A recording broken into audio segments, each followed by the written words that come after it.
اچھا، اسی ضمن میں پھر یہ بتائیے گا کہ اگر ہم امام حسین علیہ السلام کے ہدف کو بیان کرنے کی کوشش کریں کہ قرآن کریم کی روح سے امام حسین علیہ السلام کا جو قیام تھا، اس کا فلسفہ، اس کا ہدف کیا تھا، تو اس پہ تھوڑی سی روشنی ڈالیے گا۔ دیکھیں، اہداف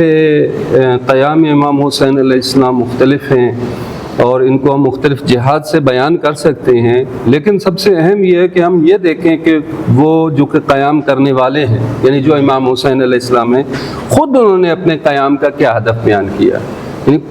خود کس انداز سے انہوں نے ڈسکرائب کیا اس کو۔ تو جب ہم دیکھتے ہیں امام حسین علیہ السلام کے فرمان کو، اور جو مشہور بھی ہے کہ امام نے مدینہ سے نکلتے ہوئے، مکہ سے نکلتے ہوئے یہ بیان فرمایا کہ انی لم اخرج اشرن ولا بطرن ولا مفسدن ولا ظالما، کہ میں جو یہ قیام کر رہا ہوں، میں نکل رہا ہوں، میں اس لیے نہیں نکل رہا ہوں کہ میں شرارت پھیلانا چاہتا ہوں، میں اکڑتے ہوئے نکل رہا ہوں، یا کوئی فساد پھیلانا چاہتا ہوں، یا ظلم کرتے ہوئے نکل رہا ہوں، نہیں، میرے قیام کا مقصد کیا ہے؟ وَإِنَّمَا خَرَجْتُ لِطَلَبِ الْإِصْلَاحِ فِي أُمَّةِ جَدِّ رسول اللہ صلی اللہ علیہ وآلہ وسلم وَأُسِيرُ بِسِيرَةِ جَدِّ وَأَبِي، کہ میں یہ چاہتا ہوں، میرے قیام کا مقصد یہ ہے کہ میں اپنے جد رسول خدا کی امت کی اصلاح کروں اور ان کی سیرت اور اپنے بابا کی سیرت کے اوپر عمل پیرا ہوں۔ تو یعنی قیام کا ہدف خود امام حسین نے بیان کیا، وہ کیا؟ اصلاح امت۔ اب اس فرمان کے تناظر میں اگر آپ دیکھیں تو چند چیزیں جو قیام کا ہدف ہو جائیں گی۔ ایک یہ کہ حق کی حکمرانی کے لیے کہ رسول خدا آئے تھے، انہوں نے حق کو قائم کیا، حکومت دینی کو قائم کیا کہ اللہ کی وہاں پہ حکومت ہو، اللہ کا فرمان صادر ہو۔ اور جب رسول خدا کے بعد صورتحال یہ پیش آ گئی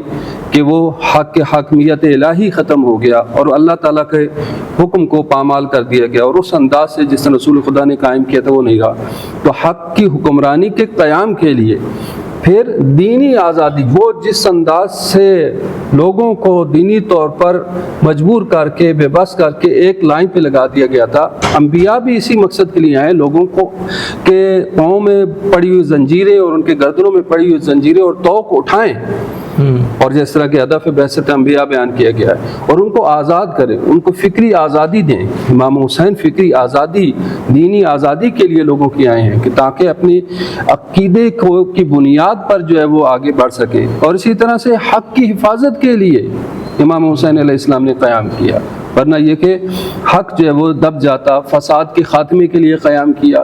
امر بالمعروف و نہی عن المنکر کے لیے قیام کیا، اور اس لیے قیام کیا کہ تاکہ رسول خدا صلی اللہ علیہ وآلہ وسلم نے جس بنیادوں پر اسلامی معاشرے کی بنیاد رکھی تھی، وہ اخوت، وہ بھائی چارہ، وہ توحید، اور وہ تمام